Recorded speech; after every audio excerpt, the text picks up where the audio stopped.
बिस्मिल्लाहिर्रहमानिर्रहीम। अस्सलामु अलैकुम वरहमतुल्लाहि वबरकातुहू। बिल्डर फ़ाइल और लीज़ फ़ाइल में क्या फ़र्क होता है?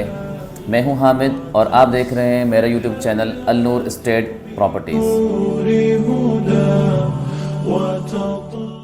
बिल्डर फ़ाइल और लीज़ फ़ाइल में क्या फ़र्क होता है और इसके फ़ायदे और नुकसानात क्या हैं, और किन अफराद को बिल्डर फ़ाइल लेनी चाहिए और किन को लीज़ फ़ाइल लेनी चाहिए, इस हवाले से एक मुख्तसर सी वीडियो बनाने का इरादा किया है।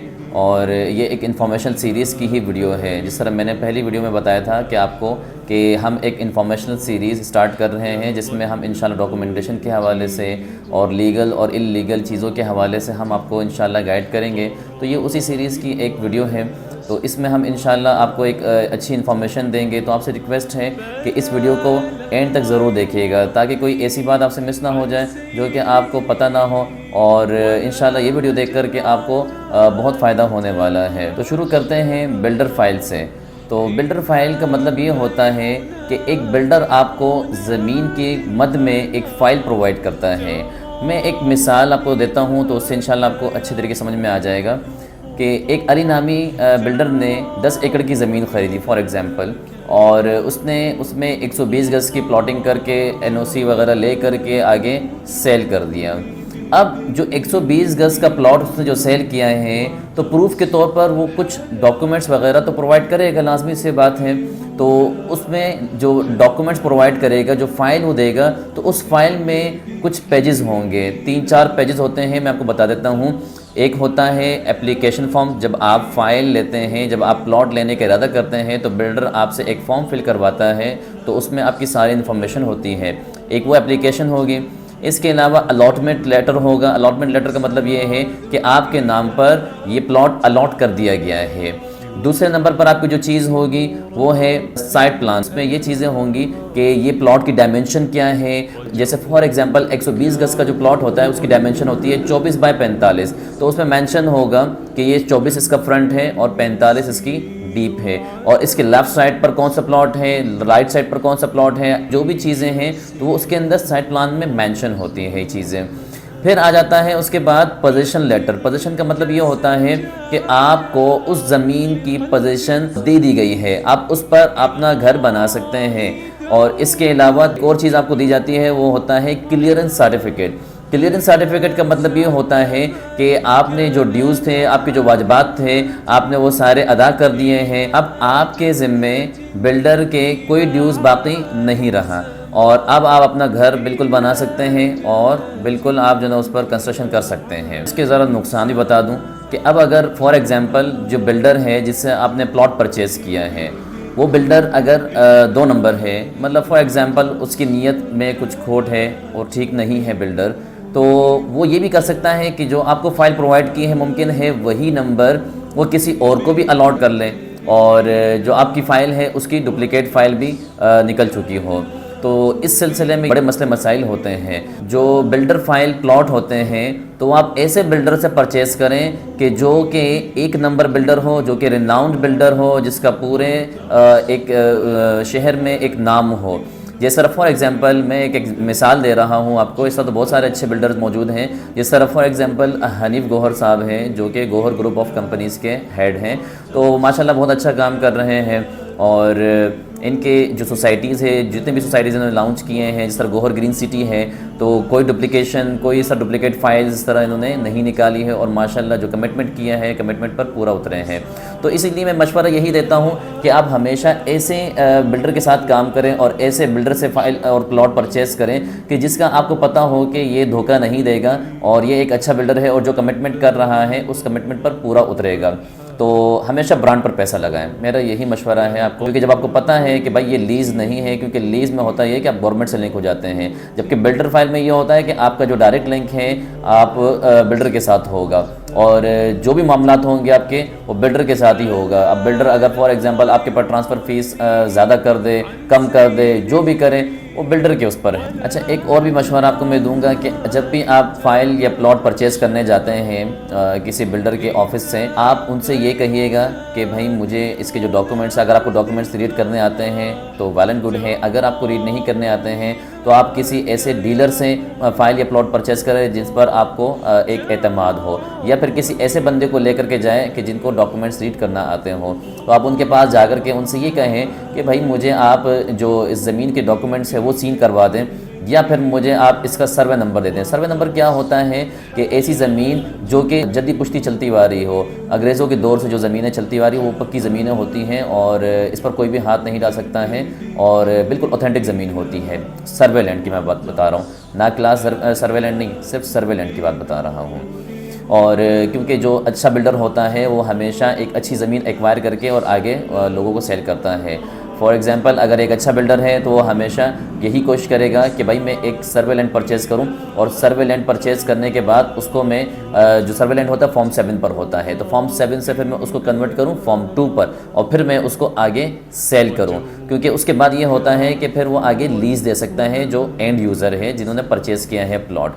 जो अच्छा बिल्डर होता है तो वो यही कोशिश करता है कि भाई मैं कुछ अरसा ट्रांसफ़र पर रख करके उसके बाद जो आबादी ज़्यादा हो जाए या कुछ इस तरह से मामला हो जाए तो फिर मैं उसको लीज़ कर दूं, क्योंकि लीज़ करने से ये फ़ायदा हो जाता है एंड यूज़र को कि वो डायरेक्ट हो जाता है गवर्नमेंट के साथ, क्योंकि लीज़ फाइल और लीज़ प्रॉपर्टी जो होती है उसमें आप बिल्डर से आपका रब्ता मुनक़ता हो जाता है और आप डायरेक्ट हो जाते हैं गवर्नमेंट से, और गवर्नमेंट आपकी प्रॉपर्टी का रखवाला हो जाता है और आपका जो डायरेक्ट लिंक होता है गवर्नमेंट से होता है।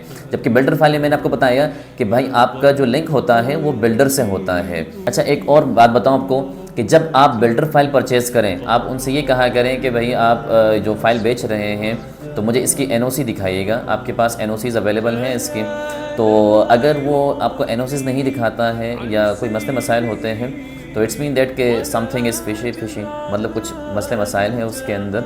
तो हमेशा मैं यही कहूँगा, क्योंकि आजकल फ्रॉड और दो नंबरियाँ बहुत ज़्यादा हो चुकी हैं, तो मैं अपने जो क्लाइंट्स हैं उनको यही मशवरा देता हूँ कि भाई आप ज़मीन जो लेते हैं एक्वायर करते हैं, क्योंकि आपकी जमा पूंजी होती है और आपका पैसा एक हलाल का पैसा होता है, तो आप ऐसी जगह पर लगाएं कि जहाँ पर एक ऑथेंटिक ज़मीन हो और जहाँ पर एनओसीज़ वगैरह क्लियर हों और आपको पोजीशन मिलने के चांसेस हों, ऐसी जगह पर आप प्लॉट लें। खैर, ये तो हो गए बिल्डर के हवाले से बात। अब जब लीज़ प्रॉपर्टी होती है तो लीज़ प्रॉपर्टी आपका जो ट्रांसफ़र भी होगा तो वो भी गवर्नमेंट के इदारे से ही होगा। अगर फॉर एग्जांपल मलिक की प्रॉपर्टी है तो वो आपका जो ट्रांसफ़र होगा वो डीसी ऑफिस में होगा और रजिस्ट्रार आपके जो प्रॉपर्टी है उसकी सेल डीड जो ना प्रोवाइड करेगा, उसकी ट्रांसफ़र आपको देगा। और जबकि बिल्डर फाइल अगर प्रॉपर्टी है उसमें ये होगा कि जब आपसे कोई आप फर्स्ट अलॉटी हैं और आपसे कोई परचेज़ करता है तो वो ट्रांसफ़र कहाँ पर होगा? बिल्डर ऑफिस में होगा। बिल्डर के हेड ऑफिस में आप जाएंगे, वहाँ पर ट्रांसफ़र होगा। और बिल्डर की जो एक तयशुदा फ़ीस होती है, फॉर एग्जांपल कुछ बिल्डर जो ना 1 लाख रुपए लेते हैं, कुछ 50,000 भी लेते हैं, कुछ 2 लाख भी लेते हैं और कुछ 6-6, 10-10 लाख रुपए भी लेते हैं। ये डिपेंड करता है बिल्डर के उस पर कि बिल्डर कितने आपसे चार्ज कर रहा है। तो जो अच्छे बिल्डर्स होते हैं तो वो अमूमन यही कोशिश करते हैं कि हम अपने जो एंड यूज़र हैं उनको एक रिलीफ दें उनको, और कम से कम उनसे हम चार्ज करें। और एक और मज़े की बात बताऊं कि जब आप जाते हैं किसी एक ऐसे बिल्डर से प्रॉपर्टी परचेज़ करके, फिर जब आप उसको ट्रांसफ़र करवाते हैं किसी दूसरे बंदे को सेल करके, तो उसमें ये होता है कि जब आप जाते हैं उस बिल्डर के पास तो वो बिल्डर इधर उधर की चार्जेस उस पर लगाना शुरू कर देता है और कहता है कि भाई आपने ये जो प्लॉट खाली रखा हुआ था तो इस पर चौकीदारी के पैसे बनते हैं, अच्छा जी इसके आपने ये जो मेंटेनेंस के इसके पैसे नहीं दिए, ये नहीं दिए, फलाने चार्जेस, वो चार्जेस लगा लेता है। तो और जबकि अच्छा बिल्डर होगा वो ऐसे बातें नहीं करेगा और सिर्फ आपसे जो है एक ट्रांसफ़र फ़ीस जो तयशुदा है 1% होता है तो वो आपसे चार्ज करेगा।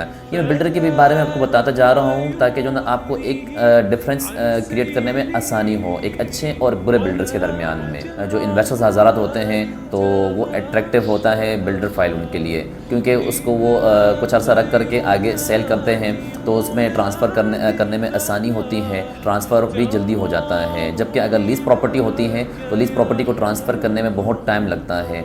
आपकी जो अगर फॉर एग्जांपल आपने ट्रांसफ़र करवाए हैं बिल्डर फाइल को, तो बिल्डर फाइल आपका हफ्ते 15 दिन के अंदर बन करके फ़ाइल वापस आ जाती है। जबकि अगर आपकी लीज़ प्रॉपर्टी है तो लीज़ प्रॉपर्टी को जब आप ट्रांसफ़र करवाते हैं तो उसमें तकरीबन 4 महीने भी लग जाते हैं, 6 महीने भी कहीं पर लग जाते हैं। तो इतनी देर तक इन्वेस्टर हज़रात इंतज़ार नहीं कर सकते हैं। तो वो अमूमन यही कोशिश करते हैं कि भाई अगर बिल्डर फाइल है तो बिल्डर फाइल वो जल्दी परचेज़ भी कर लेते हैं और जल्दी आगे सेल भी कर सकते हैं। तो ये उनके लिए एक आसानी होती है। ये मैं इन्वेस्टर पॉइंट ऑफ व्यू से आपको बता रहा हूँ कि भाई बिल्डर फाइल और लीज़ प्रॉपर्टी में उनके लिए क्या फ़ायदे हैं। और जबकि अगर मैं एंड यूज़र की बात करूँ तो एंड यूज़र के लिए आई थिंक जो लीज़ प्रॉपर्टी है वो अट्रैक्टिव होती है, क्योंकि उसमें ये है कि उनको एक श्योरिटी होती है कि भाई हम डायरेक्ट लिंक है एक गवर्नमेंट के इदारे से और गवर्नमेंट अकाउंटेबल है हमारे प्रॉपर्टी के हवाले से।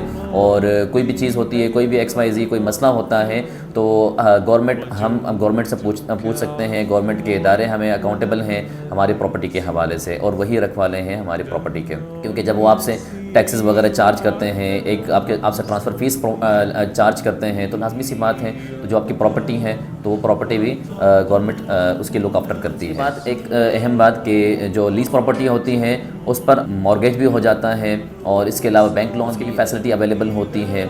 तो फ़ायदे बहुत सारे होते हैं, लाजमी सी बात है लीज़ प्रॉपर्टी के। और वहीं पर कुछ नुकसान भी होते हैं, जिस तरह कि मैंने आपको बता दी कि टाइम टेकिंग होता है। जब आप ट्रांसफ़र करवाते हैं तो तकरीबन 6-7 महीने लग जाते हैं। और फिर रिश्वतखोरी अलग होती है। जब आप DC ऑफिस में जाते हैं तो अगर फॉर एग्जांपल एक ट्रांसफ़र फ़ीस पर आपके लग रहे होते हैं 50,000 रुपये, तो वहाँ पर आपके पैसे लग जाते हैं तकरीबन 2.5-3 लाख रुपये लग जाते हैं ट्रांसफ़र फ़ीस में। वो NOC मांगते हैं, मोटेशन फलाना, बहुत सारे को उनके लवाजमात होते हैं। तो मैं यही रिकमेंड करता हूँ कि अगर बिल्डर अच्छा है और आपको उस पर मतलब श्योरिटी है कि यार ये कोई 2 नंबर नहीं है, तो मैं यही बोलता हूँ कि यार बिल्डर फाइल ले तो बेहतर है, आपकी जान भी छूट जाएगी इदारों में जो ना ये रिश्वतखोरी से, तो ये बेहतर हो जाता है। बाकी अगर आपका दिल मुतमईन नहीं होता है कि भाई मैं ये इस बिल्डर पर मुझे एतमाद नहीं है या ये मामलात हैं, तो फिर आप लीज़ प्रॉपर्टी की तरफ चले जाएँ, तो मेरे ख्याल में ये बेहतर है आपके लिए। तो जब आप सेल डीड करवाते हैं तो सेल डीड करवाने के बाद उसकी मोटेशन भी करवाया करें। ये अमूमन लोगों को इस चीज़ का पता नहीं होता है और वो सेल डीड करवा करके ये समझ लेते हैं कि हम सिक्योर हो गए हैं और अब हम पर कोई हाथ नहीं डाल सकता है, हमारी प्रॉपर्टी बिल्कुल महफूज हो गई है। नहीं है, अभी महफूज नहीं हुई आपकी प्रॉपर्टी सही तरीके से, जब तक कि आपने उसकी मोटेशन नहीं करवाई है। मोटेशन करवाना ज़रूरी होता है, लेकिन खैर आजकल कुछ गवर्नमेंट के कुछ मामलात हैं जिसकी वजह से मोटेशन वगैरह बंद पड़ी हुई, 2018-2019 से शायद बंद पड़ी हुई है। तो कुछ इलाकों में मोटेशन चल रही है, कुछ इलाकों में मोटेशन NOCs वगैरह बंद पड़ी हुई है। तो मैं यही कहता हूँ कि भाई अगर मोटेशन ऑन है तो आप मोटेशन लाजमी करवाएं। अच्छा, फिर लीज़ में भी किस्में आती हैं, KDA लीज़ होता है, MDA लीज़ होता है, DC लीज़ होता है। अच्छा, मेरा मशवरा यही है कि कभी DC लीज़ पर मत जाइएगा, क्योंकि DC लीज़ में मसले मसाइल बहुत होते हैं। क्योंकि DC लीज़ का मतलब ये होता है कि जो KMC के अंडर में जो प्रॉपर्टीज़ आती हैं तो वो DC लीज़ होता है। फ़िलहाल आज के लिए इतनी वीडियो काफ़ी है और इंशाल्लाह हम आपको मज़ीद इन्फॉर्मेशन देते रहेंगे जो ज़मीनों के जो मामलात होते हैं। इसके अलावा सर्वेलेंट क्या होता है, नाक्लास ज़मीनें क्या होती हैं और गोटाबाद ज़मीनें क्या होती हैं, और जो कच्ची आबादी हो गई, डिफरेंट जो सोसाइटीज़ हैं, जो कोऑपरेटिव हाउसिंग सोसाइटीज़ क्या होती हैं, उनकी एक्चुअल में हैसियत क्या होती है। तो इन सारी चीज़ों के बारे में हम इंशाल्लाह वक्तन फ़वक्तन आपको आगाह करते रहेंगे, बताते रहेंगे। तो आखिर में एक रिक्वेस्ट है कि अगर आप चाहते हैं कि हम इसी तरह वीडियोज़ बनाते रहें इंशाल्लाह, तो हमारी वीडियो को पूरा देखा करें। और इसके अलावा आपसे रिक्वेस्ट है कि हमारे चैनल को ज़रूर सब्सक्राइब कीजिएगा, ताकि हर नई आने वाली वीडियो आप तक पहले पहुँचे और इस सीरीज़ को हम कंटिन्यू रखें। तो मुझे कमेंट में ज़रूर बताइएगा कि इस सीरीज़ को हम कंटिन्यू रखें या फिर हम जो है सोसाइटीज़ के हवाले से ही वीडियो बनाते रहें। तो जिस तरह आप कहेंगे इंशाल्लाह हम आपके लिए उसी तरह वीडियोज़ बनाते रहेंगे। तब तक के लिए इजाज़त दीजिए। अल्लाह हाफ़िज़, अल्लाह ने के बाद।